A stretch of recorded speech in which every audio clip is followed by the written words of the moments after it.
Good afternoon, folks. We are at the 2 p.m. time, and we appreciate each and every one of you being on the call with us today.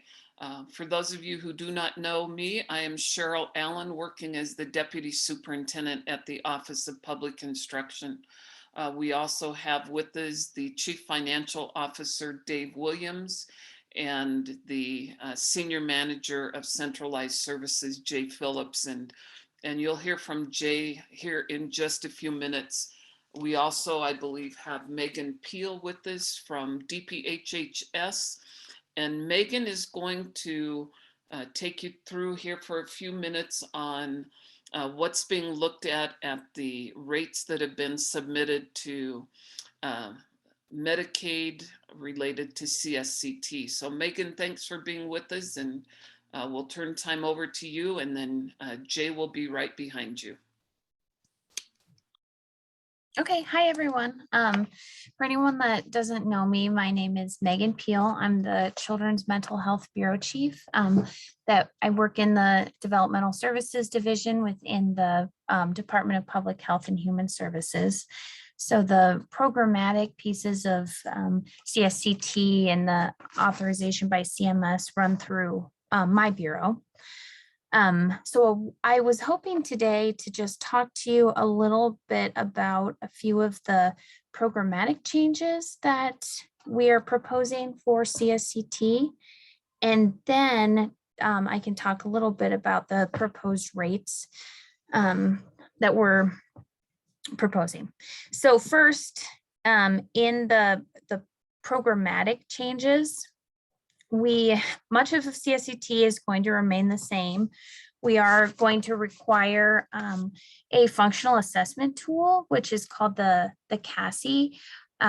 This is a standardized evidence-based functional assessment tool that we have been implementing throughout our Children's Mental Health Bureau services that helps us gauge where the students need help, how to make their individual treatment plans most effective and impactful for their individual needs.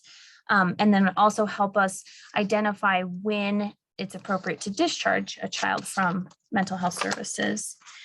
And then the other big change that we're making is allowing more flexibility with the providers of the service to structure their teams and for billing purposes, with Montana being such a big state with counties that vary so much in population and size and different needs and in the schools, we wanted to make CSCT a little bit more flexible for the providers. And in doing so, we are proposing that we're removing the previous provision that a therapist had to provide at least 40% of the services.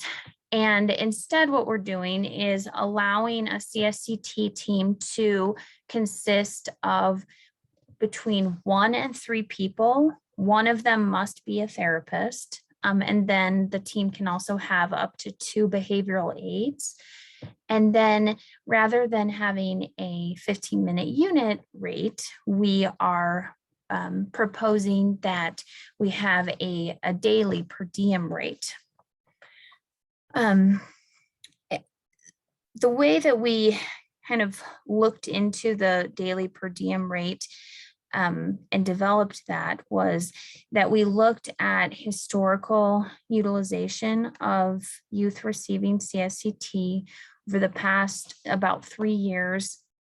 And we looked at the data and saw that for every time a youth received CSCT in a day, on average, they were receiving just over 5 units of service. So it was 5.2 units was the average.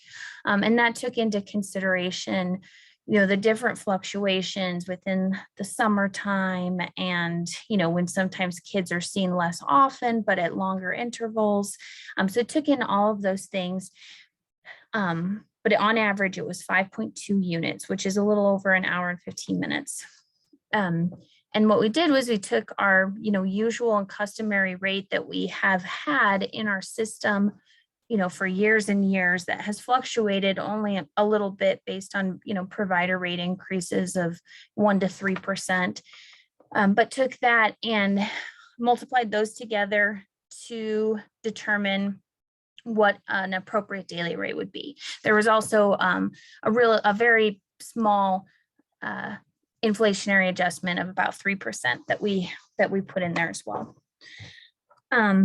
So that being said, the proposed daily rate is $96 per day. And like our other children's mental health services that we have looked at and made changes in order to, improve the quality, we are also proposing a frontier differential rate. And so what that means is we as a Medicaid agency understand that our state differs so much. And in Missoula or Billings, the population is much more, and it's easier to staff than say like a tiny little town in a very remote part of Montana. And that sometimes it costs more to provide mental health services in these frontier counties. So how the Children's Mental Health Bureau defines frontier counties is a county that has less than 6 people per square mile. And that's based on, national organizations that we've adopted their standards. So in Montana, 46 of our 56 counties are considered frontier, and they would be able to bill a frontier differential rate, which is 115% of our daily rate. And so we've implemented that in targeted case management and another service that we have called home support services, with a lot of success and positive feedback from our providers that it does help with hiring and covering the additional cost of providing services in frontier areas. So in CSCT, if a provider were to bill the frontier differential on a CSCT, it is about 110 and some change dollars per day is the frontier differential rate. So those changes, and there are other changes that are less significant that primarily relate to flexibilities with providers and their reporting standards to just remove some of the regulations that we felt weren't necessary. And we worked closely with our mental health centers that provide CSCT to identify some of those and make other improvements. But we're in the process of submitting this document and this proposal to CMS, which is our federal partners that need to approve our benefit plans and our reimbursement rates. We have submitted it to them for feedback, and then we'll just start the process of public comment and negotiations, and we will keep both the school districts and through OPI and our mental health centers just up to date on where we are at with the approval process. So that is what I had to share today. And yeah, happy to take questions on the benefit plan or how we develop the rate. Terrific. Thanks, Megan. We appreciate you being here and that good information. What questions do you have for Megan related to rates or the 2 changes she shared with the fundamental assessment tool and 1 to 3 people making up a team today. So this is Gwen Anderson from Kalispell. Megan, is the daily rate, is it going to be prorated based on the number of students they see on that day? Or is that the reimbursement? If they've worked that day, that's their reimbursement rate? Yeah, that's a great question, Gwen, and I appreciate the ability to explain that. So in order for a CSCT provider to bill the daily rate, they need to meet certain requirements that are outlined in our Children's Mental Health Medicaid Provider Manual. And those include like our core services, which are individual therapy, group therapy, family therapy, and different skills building, crisis intervention, and care coordination.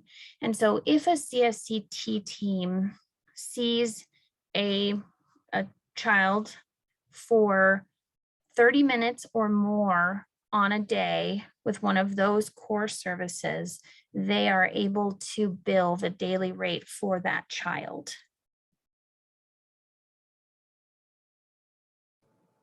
So they typically see numerous children per day. Yep. So if they saw a child for 30 minutes and then the next appointment, that child wasn't in attendance at school, they couldn't bill for that time, right? That would prorate their daily reimbursement. Yeah, they can only bill for youth that they provided a core service to for more than 30 minutes in that day. So in the past, when they billed, how does that differ from how they billed in the past? In the past, the primary difference here is in the past, they billed on 15-minute unit rates. So say there was a team that had 10 kids on their caseload for that team in that school, they would bill, if they saw student A for an hour, they would bill 4 15-minute unit rates. In this model, if they saw student A for an hour, with one of the core services, they would bill the daily rate. But they're no longer required to bill time in and time out for every student. And that was something that was identified as an efficiency that providers were asking for. Does that answer your question? Do you think it will reduce their ability to bill or increase it? Their ability, they will still be required to bill only for students that they provide services to. So, there will be limited to billing the daily rate. They previously, if they saw a kid for 4 hours in one day, they could bill 4 hours worth of 15-minute units. Okay. Megan, previously there was a 720 unit limit on what could be billed in a month by a team. With this daily rate structure, those days turn into kind of like kid days. Yep. So is there a 360 kid day limit to Yes. what? Okay. Yeah, that's a great question, Chad. We, when we were looking at this and looking at historical data and, average caseload sizes and team structure, we were able to develop a reasonable limit that we think will help control caseload sizes and keep the quality of service what it is. And it's a 360-day maximum daily billing per team. Hey, Megan, this is Jay too. And I do have like our guidance document that has that CSCT per diem kind of rate methodology. I think that we got from you guys, if you want me to share that as well, that outlines the kind of the calendar year, the average units and whatnot, if that would help. Let's get through a few of these questions as well, if we could. Chad, you had your hand up. Did you get your question or comment in? Yes, thank you. That we have over here from Todd Wester. Megan, is this essentially what we've heard called the Oregon plan? That is, would there be an interagency transfer where the school sends per daily rate unit, say $32 to DPHHS, then DPHHS is sending $96 to the school and the school then pays the provider? Or is there some kind of direct provider billing? And that's in the chat. Okay, so in terms of like the benefit plan and reimbursement rate, that's kind of separate from how the service is being funded. And so the intergovernmental transfer piece of it is similar, not exactly the same, but similar to something that they do in Oregon. And I mean, that is accurate that there will be an intergovernmental transfer of the state share to OPI from school districts. And maybe Cheryl or Jay can talk a little bit more about that.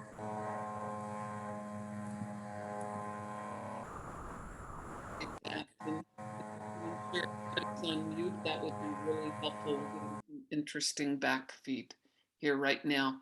And Rebecca, it's great to see you on the call with us as well. Thanks for joining in. We've got from Superintendent Scully, why would we not include mental health services as being necessary for a student to function in the classroom? And anybody want to take that one on? I don't think that's a question for us. That may be in relation to the question about billing the tuition fund for this and the need for a child to have an IEP in order to tap into the tuition fund. I know when we've had students that we've accessed our tuition fund for, those services that we're including in the tuition fund services need to be services that are outlined in a child's IEP. And we've typically not included CSCT as a service outlined in a child's IEP, that we've said that the CSCT services are more of those, they're open to anybody with and without. They're not a related service in an IEP. If we were saying that it was required for a free appropriate public education, we would tend to have our school psychologist or school counselor provide those services. And so there may be districts who are looking at the tuition fund for CSCT to cover the expenses related to CSCT, but that may require a shift in practice on how those services are documented. Thanks, Chad, or a shift in what the tuition funds guidance for what it can be utilized for. Appreciate that very much. Okay, Jay, would you go ahead and screen share and take us through the modified document that we have for folks that DPHHS helped craft?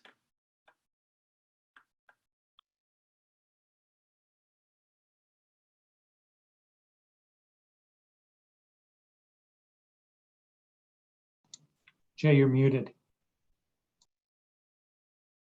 Sorry, guys. Okay. So real quick, this is the initial flow chart that the Department of Public Health and Human Services put together. OPI did go in there and we did amend this a little bit, kind of based on the last week of understandings and in the process of us establishing the memo of understanding with DPHHS. Pretty similar to one that we've sent out in our guidance, but does have a couple different changes to it. So in each one of these columns, you'll see that anything activities that's related to the school district is in green. Anything that's DPHHS related is in blue, and OPI is in state OPI in the orange. I'm sorry, and then DPHHS in the yellow, and then the claims processor in blue, which again, that's the MMIS system in that. So Same as the other process we showed before, where the school would actually have an allowable cost for school-based services that were performed. They're going to go to the DPHHS MMS system, and they're going to submit a claim. And one of the things in the language, please notice that in here it talks about claim based on actual cost to the MMIS system. And so as OPI has been representing is that, you know, the DPHHS has that per diem rate that they're working to get approved with CMS. But one of the things we've always said is that we have to be careful that the cost that we're actually submitting for claim reimbursement is not under that 65% of whatever that approved per diem rate. And so in our flow chart, we're presenting that again, if you guys have, you know, a negotiated rate with your third-party providers that is less than 65%, then you should actually submit the claim as actual cost, and then the adjusted match portion that you guys are responsible for. And so once it's submitted in the MMIS system, it's going to go over to the claims processing. Megan, you guys, if there's questions on this one, I might have you guys speak to this part of it. But the claims process and assign a unique ICN. The MMIS system will calculate based on the claims submitted what the actual match requirement is for those claims. The system itself will do a pass of all exceptions criteria. Claim is suspended. And then monthly, and I think, and again, Megan, I might have you guys clarify on this, but generates a remittance advice with accumulated suspenses info.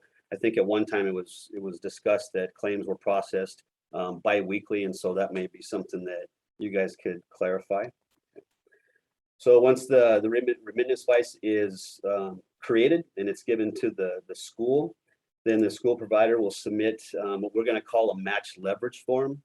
And this is going to be a form that will go to OPI, and that's going to be used for us to, one, kind of verify the location that the funding source that the provider is submitting. And again, remember that the match itself has to come from non-federal source. And so we're going to require, again, something probably from your guys' accounting system that will reflect that, you know, whether it's the, you know, particular project reporter codes, so we can see that what fund is coming from as well. We're also going to ask that remittance advice that was provided by the claims processing system, that we have that as well, so that we can see the actual claim amount or the match amount that the system itself is presenting. And then also we're going to ask for more detailed information. This time is the provider invoices. And again, one of the things that OPI has been charged with is that we have to verify that what is being submitted for a claim is not less than being reimbursed for. That's the claim is not less than what is actually for the approved per diem rate. Again, what we're trying to avoid here is we don't want somebody to have a claim of $65, get reimbursed have a claim for $60 and get reimbursed for a full amount of $65. And so OPI is going to ask that we have supporting documentation so that we can assess that and make sure that that's not happening. And then another piece we'll ask for, and we're going to call district direct costs. And that's something we're going to be working with the OPI IT team, our school finance, and then we're going to also reach out to district clerks to kind of come up with a system that we can actually have those costs presented. If you remember in the past that during the year after the claims have been submitted for the year, that there was an annual report that came out of the Mayfair system that created a calculation that showed the DPHHS that the match requirement in itself had been met. It's our position that, that piece of it, the detail in that was not sufficient so that CMS could actually see and have associated direct costs with that match piece of it. And so we want to try to come up with a mechanism or report that we can pull from the Mayfair system on a monthly basis as claims are submitted, so that OPI can show that, what you guys actually had were associated with direct costs. And that piece of it also protects you guys as the submitter and the provider of that match, that you guys have adequate documentation that can show that for that match piece, that again, you have associated and identifiable direct costs. In addition to the documentation, then with that match leverage form, OPI will have you guys submit a check with the support so that we can deposit that into that state special revenue fund that the legislature had given us in House Bill 2 for this IGT process. And we're going to jump right over here over to the state OPI. Again, once we receive the information, our staff will go through, review the forms and the supporting documentation, verify that the local match in itself that was submitted was as expected and required. Again, once we've received that, we've approved it, we will notify DPHHS program staff that the claims that have been suspended that are waiting for match, that we actually do approve those, and that those claims at that time can be released. And once DPHHS gets notification, the payment to the school will be released, which also will both include the local portion of that, and then also the federal piece that CMS is paying for the claim itself. Once that is, in the process, once they've actually been released, OPI will be requesting reports from DPHHS again, so we can do a secondary verification of what we actually received for our match, ties to what was released to the schools for those claims that were submitted. Again, so once the provider's been paid, then you guys will receive that money, and here's that piece again where you guys will need to make sure that you are putting that into your Fund 15, using that CSCT revenue coding, so that we make sure that it isn't put back into like doing abatement into your general fund, but that you guys are actually putting that into a state special. And then we do have one last component here where it talks about if a district receives an overpayment. So again, that's that instance where if you guys had an actual cost of $60, you received an actual claim reimbursement for the full for 65, which is based on that 65% of the per diem rate, then that $5 of additional funding would be considered as an overpayment. And so as we've talked about before in the program itself, there can't be program income. And so in the event that that does happen, then that money has to actually be returned to DPHHS. And kind of jumping back, the intention of the submission of when the provider submits the match leverage form and the supporting documentation to OPI, our hopes is that if in the event that there was an overpayment, that our process there would identify that on the front end. And so then on the back end, in the event there's something went through, that you guys weren't having to send money back to DPHHS. And so again, we're trying to do our best to upfront, make the process as easy as possible, but then also give both the provider and OPI the assurance that that we're not receiving overpayments. Okay. And so that's a pretty quick run through of the process in itself. There's not a lot of changes to what we've kind of presented in the past and what we've provided in our general guidance. Again, some of these documents that are required, we'll get that identified, and this will actually, we have a match leverage form. There'll be instructions on there that identifies what documents you guys need us to provide us and the process in itself. And so with that, I'll pause, and if anybody has questions, I'd be happy to answer any. Hey, Jay, would you mind sending that to Megan and I? Because we haven't seen this version of this document. Definitely. Yep, I can do that. Thank you. Yep. Hey, would you run through before our guidance had the 17% indirect cost rate, would you run through what's changed from that to the direct cost? That will probably be positive news to most of our districts. Right. Yeah, so when we first had some of our discussions in some of our previous guidance, and we're working on right now the new guidance that reflects this with the direct cost, is that when we said that the schools actually, when they submitted a claim, that they could have 17% of that funding of their match that would be, due to indirect costs, that they could actually recover. In that presentation, it also leaves on the table an $18 kind of unknown as to whether or not the schools would have the ability to recover that. And so that, I think that brought a lot of contention on the part of, from a budget perspective, and then just a general ability for cost recovery at the provider level. So our thoughts now is that, again, if we keep this model that we have here, is we're saying that of the actual, per diem, approved per diem rate. So like down here, if we keep it that 96% as Megan, and then that frontier rate of $110, is that, if your guys' negotiated rate with your third-party provider for the services, it should be at that 65%. So you'd have that $62.40 requirement.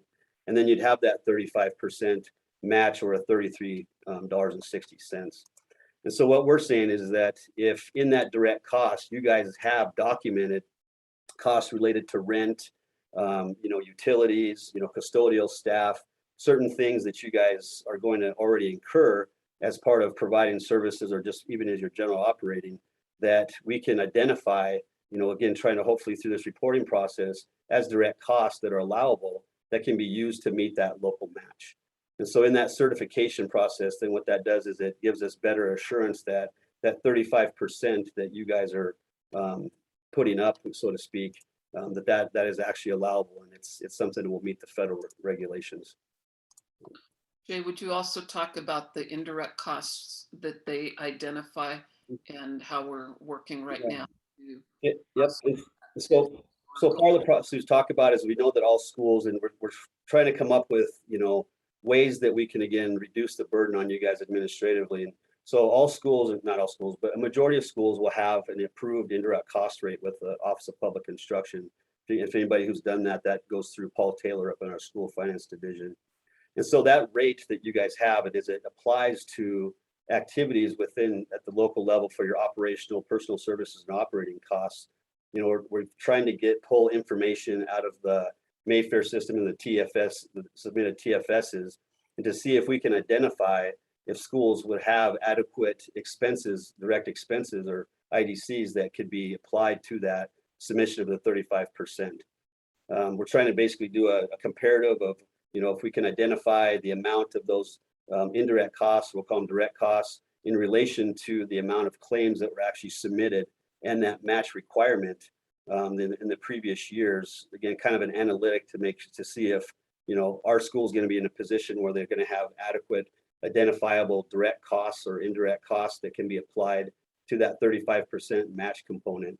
And if we can come up, again, that's where working with our school finance division, work with district clerks, coming up with a methodology and have an identifiable cost, then it'll take away a portion of the administrative burden of trying to have to do a certified expenditure report, manually tracking that.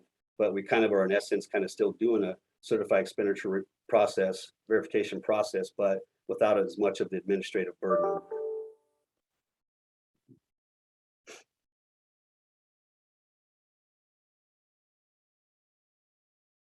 Questions on that? I know that's a lot, but again, I think, like Cheryl said, is that, the removal of that 17%, I think OPI, this was Cheryl's midnight light bulb, I think, that she had. And I think it's actually a really great model.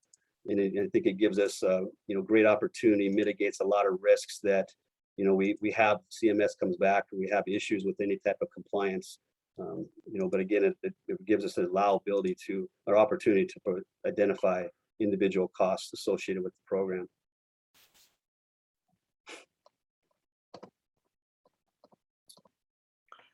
Yeah, Virginia has her hand up. Virginia, go ahead. Thanks, Cheryl. So Jay, just for a little bit of clarification, if I heard you correctly, where we had been talking about there being an automatic 17% return to the schools, that's now off the table. And what we're talking about instead is schools needing to show clear documentation of some of that overhead cost. Mm-hmm. And so if we're charging rent to providers, et cetera, we have to have clear documentation that is submitted to OPI for consideration of return to the district. But if I heard you correctly, that may or may not actually happen. Is that correct? Yeah, and so Virginia, thanks for the question. So again, like I was saying, with the review of the indirect costs, the rates that schools have, and then the associated, how that's applied and what that revenue source actually ends up being, is that our hope is that through the reporting, through the TFS and just through coming up with a methodology that we can, directly identify, say, okay, well, we know that indirect cost is an allowable expenditure that we can say can be associated and applied towards that match requirement. Then that would, again, prevent you from having to do physical, let's say, Excel workbooks where you've separated costs out that are, you're just certifying that those are part of the program cost itself. Right? But what it also does, again, when we go back to that 17% initially that we were talking about, is that $18 is not an unknown if we can identify the direct cost up front. And so it gives us a better assurance that 35% actually flows back. And again, kind of remember, the key to some of this is not, not to provide an additional administrative burden. But if you remember that previous report that was created by OPI, it was that I think it was eligible non-federal expenditures, that were applied for the CSCT match. Part of the issue I believe that CMS took with that is that as an overall general calculation, you can say, here's my general fund and certain expenditures that I have. Here's the other costs that I'm going to back out. And here's my match requirement. Do I have enough, general fund or non-federal source expenditures to meet that? Is it over or is it equal to? It's too vague. And I don't think that it actually gets down to the level of detail where we can say that we have associated direct costs that are actually can be applied to that match requirement. And so that's, again, we're trying to do this with like looking at the indirect costs as maybe a potential model. We're coming up with other methods that we can at least associate direct costs for that match requirement. And again, that's where like we're asking, when I say that we're going to work together in that the establishment of that direct cost model or methodology is where we want to pull in the district clerks, because at the level that with district clerks and superintendents, you guys have that local level knowledge of how your guys' operations are and may have ideas of things that we're not looking at that may make it, more, easy, or things that we may not have thought about in that process. So we're definitely going to be reaching out and looking for some assistance with that. So we have a question in the chat from Todd. Thank you, Todd, for the question. Jay, would it be something like us calculating cost per square foot to operate and maintain the space, cost to supply and maintain computers, cost to provide insurance, et cetera, and calculating the portion of that cost that we spend in order to accommodate CSCT teams? Yes, Todd. I would consider that reasonable. Yep.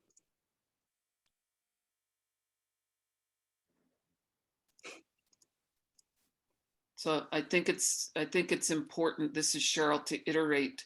So the work that the agency has been focused on is the ability to have districts substantiate that they have direct costs, and as Jay has said, taking the indirect costs that you've calculated and seeing how we can correlate that to historical CSCT data to be able to get to an actual dollar that could generate in addition to your direct costs that you're identifying.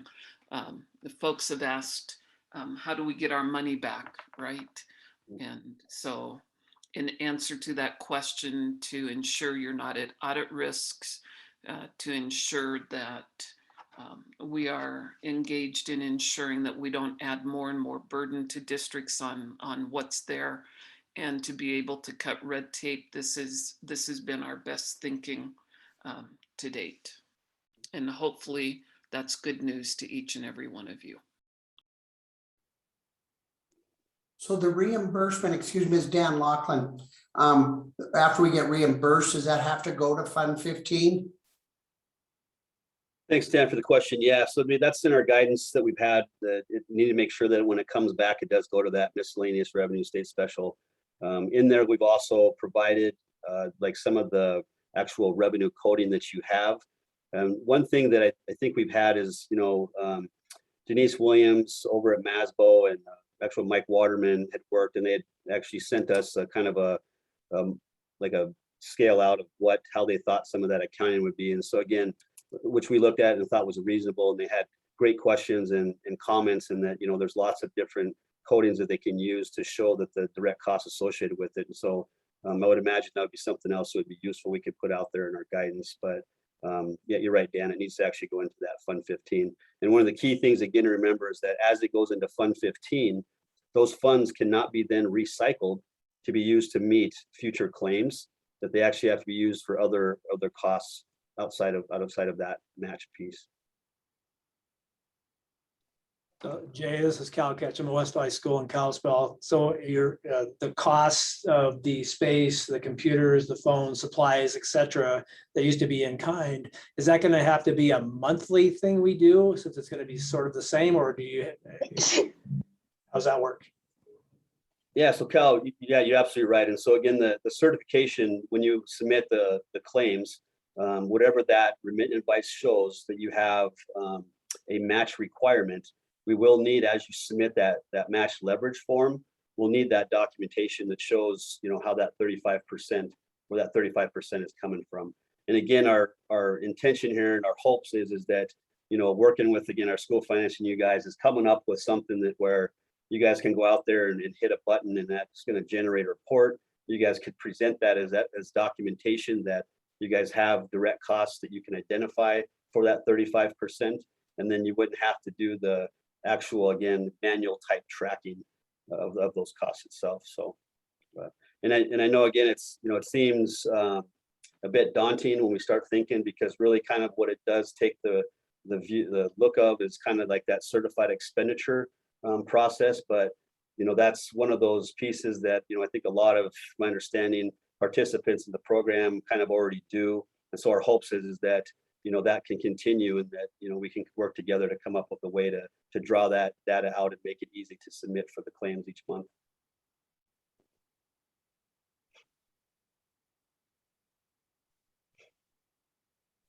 So Cal, this is Cheryl. I would just add a piece. If we're able to take your indirect cost rate and indicate that when we look at CSCT, that's a $50,000 indirect for your school district, that 50,000 indirect would go in the bank for you. So as you're submitting that, you can just make reference to that. We're really striving not to, as Jay said, we're not striving to create more paperwork. And as he indicated, we're really striving to say, here's this checklist. Districts can say, yep, many of you have this kind of data, that we just pull that in.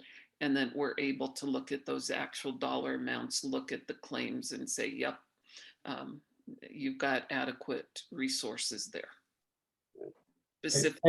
Thank you.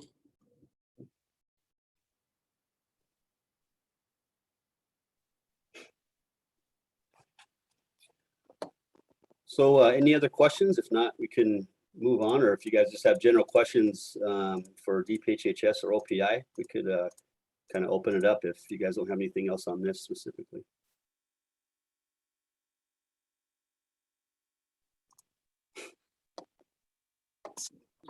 Chad's got his hand up. Chad, go ahead. Thanks, Cheryl. More of a general observation. So if the prior structure was $17.80 per unit, max 720 units in a month, the maximum amount of billing for a CSCT team was $12,866 per month. If we're in a 360 kid day model max at 96 a day, that moves up to $34,560 per month per team. I applaud the effort to increase reimbursement rates.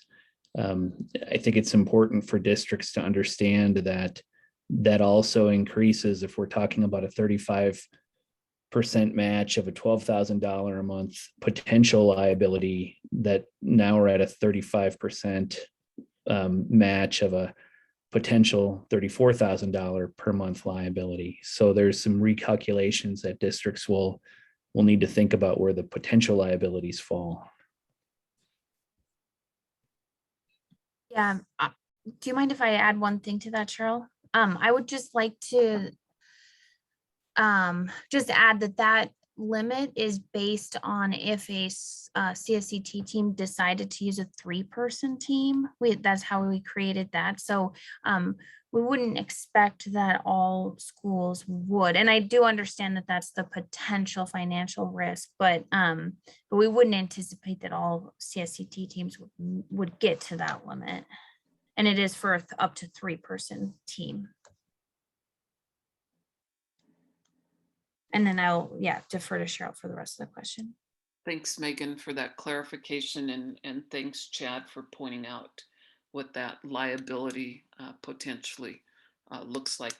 And that's an important key element, as well as the projection that not all teams would get to 3-person teams. Might be a great discussion point that we can have with third-party providers as well this month. So what other questions do you have for us? I would share, as Jay's indicated, we anticipate doing some pretty good calls with your clerks. We also are looking at continued follow-ups that that we will do as we progress. We think we're getting closer all the time to processes that will work to support each and every one of you. We have a question from Kalispell, from Gwen Anderson. Megan, what is the rate of reimbursement for two-person teams? So the rate of reimbursement isn't based on the team. It's based on the unit of service that is provided to a child that's receiving CSCT services in that day. And so the rate does not change based on the number of people on the team, but we would anticipate that a 3-person CSCT team could serve more children than a 1 or 2-person CSCT team. But the rate remains the same, and it's based on the child and the services that the child receives. Megan, is there a different limit on the number of kid days that a 2-person team can maximally submit for? As proposed, there's not, but I'm definitely hearing your feedback and can take that back and as feedback.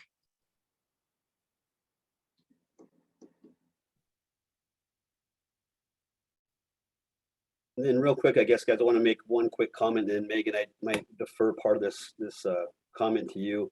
You know, one of the things we've talked about in the past is the bridge funding and the availability of that. And so in our discussions with DPHHS is that they are actually processing claims that were from the 7/1 of 2021 timeframe. That's correct, Megan? The one question I did have is that I just thought of that. In that, I don't know, you know, what you guys are reimbursing for and what's the actual allowable claim that you guys would be reimbursing for in the interim until we get that final SPA approved. Could you maybe speak to that a little bit? Sorry, could you ask that one more time? I think Yeah. it's, Megan, I think it's the 1785 per unit, if I got that number right, isn't that went into effect July 1? Isn't that in place until the SPA's changes are approved? Oh, yes, correct. Okay, right. Okay, but I just want to let everybody know that DPHS, OPI and DPHS are the final stages of completing our MOU, but we've got like the authority transfers ready. But DPHS has made the statement that they are going to go ahead and process claims in the interim so that we actually do have that bridge funding, so to speak, is available.